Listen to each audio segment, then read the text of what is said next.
In the intercontinental, multi-billion-dollar agriculture business landscape, the name Andrey Guryev resonates as a symbol of questionable and maybe shady innovation in business leadership. But who is he exactly, and why are we talking about him today? While he owns London's largest private residence, only second to Buckingham Palace, he's the founder of a company that is Europe's largest phosphate-based fertilizer producer, which is what a significant portion of our food supply depends on. His name has recently been featured on BBC regarding an $81 million abandoned vessel in the Caribbean, the Alfa Nero yacht, which we'll touch on later, along with the rest of his luxury possessions. The EU, UK, Netherlands, and Japan have sanctioned him and other members of his family due to close affiliations to a certain individual. Mr Andrey Guryev is a visionary at the helm of PhosAgro. With the titles and power he possesses, should we be worried as consumers with an already increasing cost of living? Or should he be worried losing his beloved company to somewhat other contending companies? His business journey displays a fusion of passion, business acumen, and perfect timing and opportunity. When did this all begin? More importantly, how did this transpire? We will be doing the investigations and you'll do the watching. Whether you're a returner or not, we welcome you to Gauging Productry, where we provide you abridgment films. Thank you for taking the time to join us today. Hope you enjoy what we've produced for you. Mr Andrey Grigoryevich Guryev was born March 24, 1960, in Lobnya, a town located 30 kilometers, or 19 miles northwest of Moscow. Not much is known of his childhood, nor his adolescence. He's quite good at dodging cameras, except those of course involving his company. What we are aware of, however, is he enrolled at the Russian State University of Physical Education, Sport, Youth and Tourism, acquiring a degree in Physical Education and Sport in 1983. He would begin his career in 1990 at Menatep Bank, which would end up as a subsidiary company of Group Menatep Limited, a $29 billion financial holding company that owned a vast amount of companies overseen and controlled by 6 Russian businessmen: Mr Nevzlin, Mr Brodner, Mr Lebedev, Mr Dubov, and Mr Golubovich. 50% would be held by an offshore trust management company, Palmos Foundation. As you can see, I've only listed 5 businessmen, while the 6th one is this gentleman right here, Mikhail Khodorkovsky, who held 10%. He's quite the renowned controversial figure, who was once Russia's wealthiest individual. Powerful, well-connected, and well-established. He's a key figure in all this. Do remember him for later. One of the companies Group Menatep had as a subsidiary was a company called Appetit, a Russian mining and processing enterprise, engaged in the extraction of mineral raw materials for manufacture of chemicals and fertilizers. Appetit had been acquired under Menatep by Mr Khodorkovsky and business partner, Mr Lebedev, in 1994. So Appetit mines mineral materials for manufacture of chemicals and fertilizers. Sounds like a niche Mr Andrey Guryev would be interested in. Wait, doesn't his company deal with something similar? Yes, and there's more to it. Mr Guryev owned a stake in Appetit, though it isn't known when and how he acquired it. According to unofficial data, he bought it for $200 million. If you aren't aware of how business was done in Russia during this period, let's just say it was about who you knew, and not what you actually know. Then President Yeltsin's government privatized SOEs and companies through a loans for shares scheme, which birthed the oligarchs. Mr Guryev would put in the hours and the work, which would thus result in him rising up the ranks, occupying Deputy Head of Investment Management of Menatep Bank. In a 10-year period, he would occupy the seat of Deputy Director from 1990 till 1995. During the same year of 1995, he would be appointed as the head of the Mining and Chemical Products Department, as well as running a department of Rosprom as Deputy CEO to Mr Khodorkovsky. You're probably wondering what Rosprom is, as it isn't included in the Group Menatep structure. Rosprom was a disbanded, or renamed management company that owned stakes in UK's oil company and Menatep Bank, prior to Group Menatep's takeover of the following listed entities: The functions of selling Apatit concentrate were transferred to a representative of Rosprom, namely Mr Guryev. Mr Guryev subsequently headed the Y.V. Samoilov Research Institute for Fertilizers and Insectofungicides, also known as the NRUIF, which is Russia's oldest research institute, focusing on a wide range of minerals, chemical products and fertilizers. The NRUIF today is a subsidiary of PhosAgro, which we'll touch in a moment. The work he would be subjected to in these positions paid off. He would be promoted from the head of the NRUIF department to chairman of Apatit in 2001. Mr Guryev couldn't get too comfortable in his seat. I wonder why. Or maybe he can. Well, the unanticipated would occur. Founder and director of Group Menatep, Mikhail Khodorkovsky, would be arrested at gunpoint at a Russian airport and tried in a cage. Yes, a cage. I wonder what he did to be subjected to such an arrest. Well, on paper, nothing really. Just pinned for fraud and tax evasion in October 2003. This arrest included his business partner, Mr Platon Lebedev. He would be sent to prison to serve a 10-year sentence and was later released in December 2013, just before the Winter Olympics. Mr Khodorkovsky, as well as other sources, claim this was politically motivated, as Mr Khodorkovsky and President Putin didn't, and still don't see eye to eye. I go in depth on the topic in a separate video, focusing on Mr Khodorkovsky's bizarre empire, covering his wealth, business, that lead to his subsequent arrest as well as what occurred after his release. Right now, let us focus on Mr Guryev, who is facing his own issues, as in 2008 a resonant case of embezzlement of securities involving Apatit would be brought up. The securities in question belong to the Russian state. The defendants in the case were Mr Khodorkovsky and Mr Lebedev, but they were already serving their sentence. The other defendant in this case was Mr Guryev. However, he was deemed inviolable, as he was a senator during this period. In other words, a government official. Shortly after Mr Khodorkovsky's arrest, the Russian government would seize the assets of various entities linked to him, which would include Apatit. Mr Andrey Guryev, caught by surprise, uncertain of what the future holds, as a promotion he had been working so hard for, had just been stripped right before him. He needed to think of his next move carefully. An idea would at last surface. Pulling out his notepad, Mr Guryev would decide to write to Mr Khodorkovsky. The letter would read something along the lines of, "Hey boss, hope you're holding up well. What an unfortunate turn of events. I can't believe they did that to you. I don't want to take up too much of your time.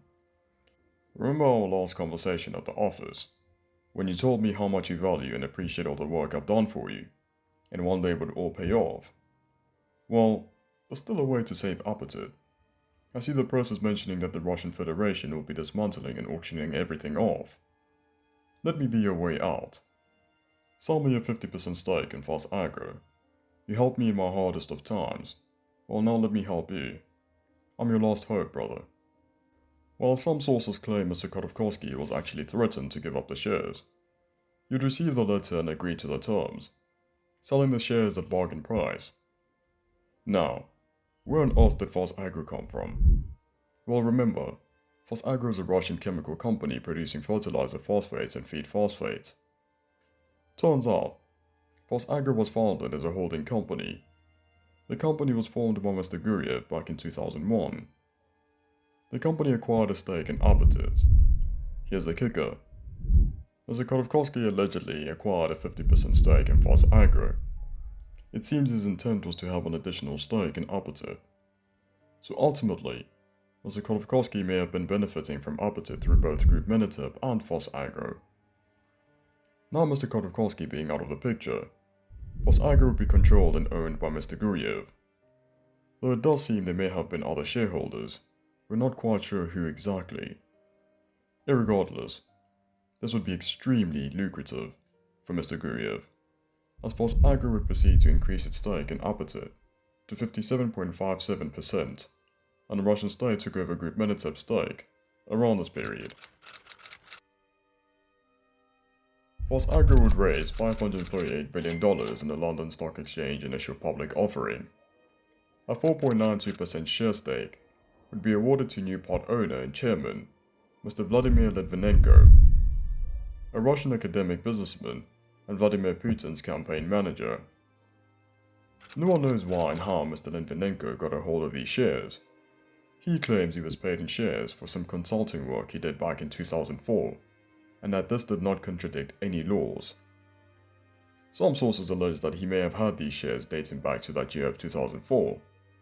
Like I've already mentioned, knowing how business is handled in Russia, having some sort of affiliation with the correct people does open doors for you. Mr. Litvinenko has been the rector of St. Petersburg Mining University since the 1990s, where he oversaw President Putin's dissertation work in 1996. Appetit's operations are in mining and processing, so this was just a well-fitting and beneficial investment.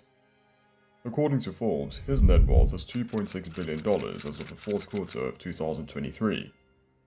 He has been a shareholder in PhosAgro since. PhosAgro would pay $344 million at a state tender to buy back a 26.7% share in Appetit, bringing the company's stake from 57.57% to 76%, and by 2013, PhosAgro would issue a complete takeover of Appetit, ultimately owning 100%. Appetit would become a subsidiary of PhosAgro, amongst other entity acquisitions over the years. Mr Guryev would be appointed deputy chairman of PhosAgro's board of directors. Mr Guryev would sell an increased stake in PhosAgro to Vladimir Litvinenko, bringing the latter's total ownership from 4.92% to 9.73%. The shareholder stake would continuously fluctuate. By 2019, the shareholder list would include the following individuals and entities. As you can see, Mr Guryev isn't one of the members. Well, 3 of the entities are linked to the Guryev family. 2 are alleged family trusts, and 1 is Mr Guryev's wife. Over the years, Andrey Guryev Jr., Mr Guryev's son, would occupy the CEO position of the company. Business would be great. As mentioned earlier, PhosAgro is considered Europe's largest producer of phosphate-based fertilizers. Their reported revenue for fiscal year 2022 increased by 35.4% year-on-year and amounted to $8.3 billion. Remember the research institute I spoke about earlier, the NIUIF? Well, it has designed over 80 plants built in Russia. Sadly, we know how a vast majority of Russian businessmen's journeys end off.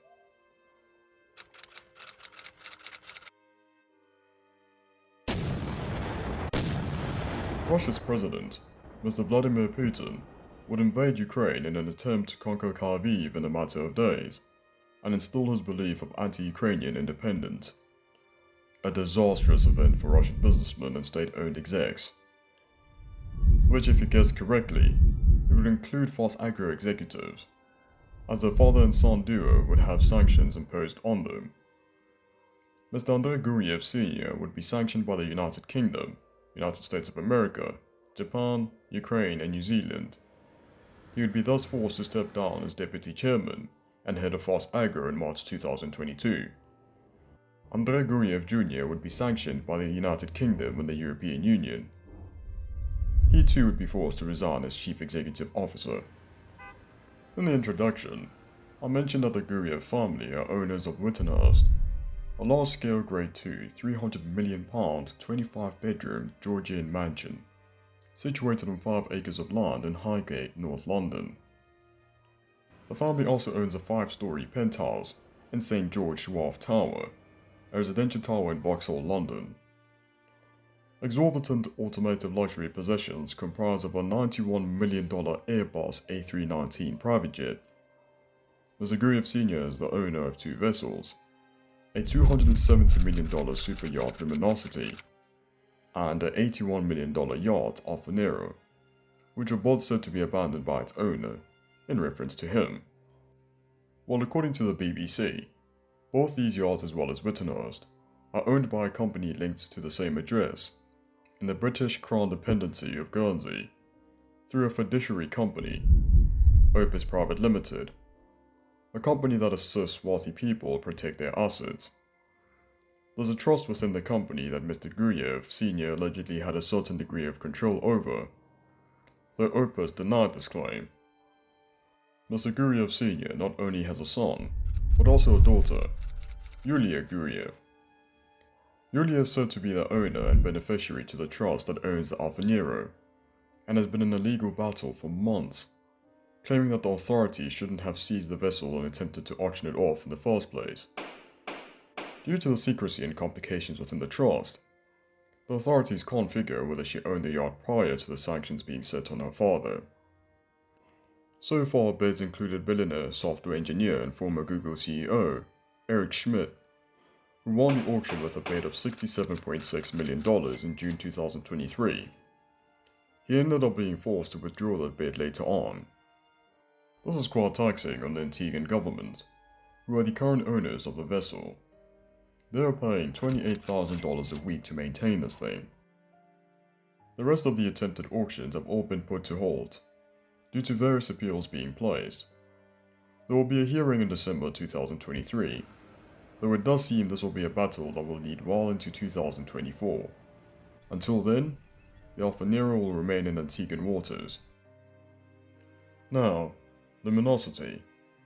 The yacht project had been launched and was to be delivered to its owner, Kuwaiti billionaire businessman Mr Qutaiba Al-Ghanim, in 2020. Well, here's what's weird. A few weeks prior to its delivery date, right? Mr Al-Ghanim refused delivery, so it was then sold to Mr Guryev and was delivered to Montenegro a few days before he was sanctioned. The yacht was then also abandoned. Mr Guryev denied being the direct beneficiary.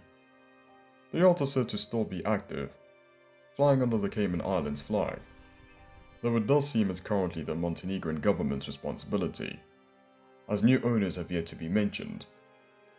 Thus far there's been little to no effect on Mr Guryev's empire, excluding of course the forfeiture of some luxury possessions, as well as being barred from certain countries. But that's just a drop in the ocean.